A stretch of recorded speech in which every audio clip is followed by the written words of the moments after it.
بسم اللہ الرحمن الرحیم نحمدک یا اللہ یا مجیب الدعوات۔ ایک لفظ پڑھیں اور ایک تسبیح پڑھیں، اس سے اللہ تمام محرومیاں ختم فرما دیتا ہے۔ وہ محرومی کسی بھی طرح کی ہو، وہ محرومی رزق کی ہے، وہ محرومی اچھے روزگار کی ہے، وہ محرومی اچھی دولت کی ہے، وہ محرومی طاقت کی ہے، وہ محرومی کسی بھی طرح کی ہے، بس اس کو ذہن میں رکھیں اور یہ لفظ ایک لفظ کو ایک تسبیح پڑھتے جائیں، اللہ کرم فرما دے گا۔ وہ لفظ اسم اعظم ہے، ایسا اسم اعظم جس کی برکت، جس کی شان و شوکت یہ ہے کہ وہ اللہ کے اسماء گرامی میں سے ہے، اور وہ قرآن مجید فرقان حمید میں ذکر کیا گیا ہے، اور اس کی برکت میں سے ایک برکت یہ ہے کہ دشمن کی ساری چالیں ختم ہو جاتی ہیں اس سے۔ یعنی وہ لوگ جو پوشیدہ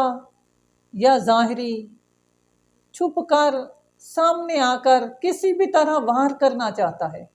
کسی بھی طرح آپ کو رسوا کرنا چاہتا ہے، کسی بھی طرح آپ کو تنگ کرنا چاہتا ہے، آپ کو مصیبت میں ڈالنا چاہتا ہے، آپ کو پریشان کرنا چاہتا ہے، آپ کی خوشیوں کا قاتل ہے، خوشیاں ختم کرنا چاہتا ہے، آپ کی خوشیوں کو جو ہے وہ غمی میں بدلنا چاہتا ہے، آپ کے گھر کو اجاڑنا چاہتا ہے، گھر کو نفرت کے محبت کو نفرت میں بدلنا چاہتا ہے، آپس کی اتفاق کو وہ روندنا چاہتا ہے۔ تو اس ایک لفظ کو پڑھیں، اللہ کے حکم سے ایک تسبیح رات کو سوتے وقت کر لیں، دن کی ساری دشمن کی پلاننگیں ختم ہو جائیں گی، اس کی ساری چالیں ناکام ہو جائیں گی، اس کی ساری بدبختی اور ساری کی ساری پریشانی کرنے والی چیزیں انشاءاللہ تعالی ختم ہو جائیں گی، اور انسان کامیاب ہو جائے گا، اس کی تنگ دستی ختم ہو جائے گی، بے روزگاری کا خاتمہ اللہ کر دے گا، رزق میں ایسی برکت اور وسعت آئے گی کہ انشاءاللہ تعالی وہ اپنے بہن بھائیوں کا، اپنے دوسرے غرباء جو لوگ ہیں ان کا خیال رکھتا ہوا نظر آئے گا، کیونکہ اللہ اس پہ کرم فرما دیتا ہے، اللہ اس پہ اپنی خیر فرما دیتا ہے۔ اور آپ نے وہ عمل جو اللہ کا اسم گرامی ہے، جسے اللہ نے قرآن میں بھی ذکر فرمایا، وہ ہے هو اللہ الخالق البارئ المصور۔ آپ نے پہلا لفظ پڑھنا ہے هو اللہ الخالق یعنی آپ نے پڑھنا یا خالق یا خالق یا خالق، ہر وقت زبان پہ یہی رکھیں، یا خالق، اے میرے خالق، اے میرے مالک، اے میرے رازق، اے مجھے پالنے والے، اے مجھے عزت دینے والے، اے مجھے ذلت سے بچانے والے، اے میرے مالک و مولا، میں تیرے سامنے جھکتا ہوں، تو ہی مجھے دوسروں کے سامنے جھکنے سے، رسوا ہونے سے بچاتا ہے، اے اللہ تو ہی خالق ہے۔ جب آپ تصور کر کے یکسوئی سے، محبت و احترام کے ساتھ اس لفظ خالق کو پڑھتے ہیں، اللہ وہی تمہارے لیے کرے گا جو تم چاہتے ہو، جو تمہارے لیے بہتر ہے، اور ہر اس سے محفوظ فرما دے گا۔ جب آپ اس کو پڑھتے ہوئے اللہ سے دعا مانگیں گے، دل میں خیال کریں گے جو آپ کے لیے برا ہے، جس سے آپ بچنا چاہتے ہو، جس کا آپ کو علم نہیں ہے، اللہ اس سے بھی بچا لے گا۔ آپ سمجھیں کہ ایک والد، ایک والدہ اپنے بچے کو کس طرح وہ محبت کے ساتھ، پتہ نہیں اس کی جائز ناجائز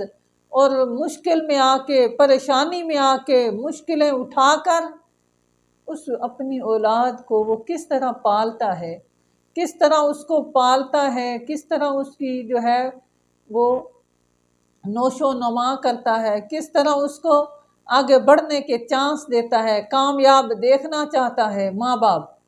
جی تو وہ تو اللہ ہے، وہ خالق ہے، وہ کائنات کا خالق ہے، وہ رب العالمین ہے، تو وہ ہمارے لیے پھر کیا کرے گا؟ جب ہم اللہ کو ہر وقت یہی پکاریں گے، یا خالقو یا خالقو، اے میرے مالک، میرا تیرے سوا کوئی نہیں، اے میرے رازق، تیرے سوا میرا کوئی نہیں، اے میرے مولا، تیرے سوا میرا کوئی نہیں، میں کس کے در پہ جاؤں، میں کہاں جھکوں، میں کہاں جا کے جو ہے مانگوں؟ اللہ تیرے در کے سوا مجھے کوئی در نظر نہیں آتا، اللہ تیرے گھر کے سوا کوئی گھر نظر نہیں آتا، اللہ تیرے نام کے سوا کوئی نام نظر نہیں آتا، اللہ تیری ذات کے سوا کوئی ذات نظر نہیں آتی۔ جب آپ اس محبت کے ساتھ،